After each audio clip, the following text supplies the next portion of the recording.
Omo, things dey occur for this life. Hey, hello guys, it's your girl Cindy. So on today's episode, we are talking about Mohbad Papa.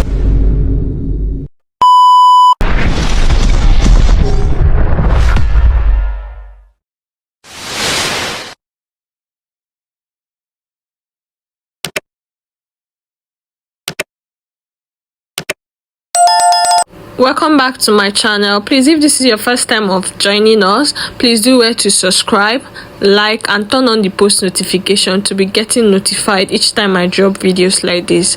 Thank you. Mohbad Papa don enter studio come begin dey sing. I don't know if he want to be a musician like him son wey don kpai. Hey, person dey pray make he dey alive watch him pikin grow and not to bury him pikin. Let's watch the video.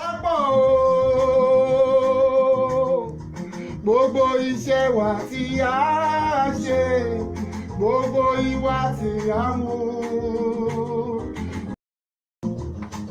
Ẹ sáré nínú Jésù, kò sóhun tó ṣòro ó ṣe tán. Bàbá mi aláṣẹgbé ní sáré o, ẹ sáré wá ẹ wá wò ó. Jésù lórúkọ.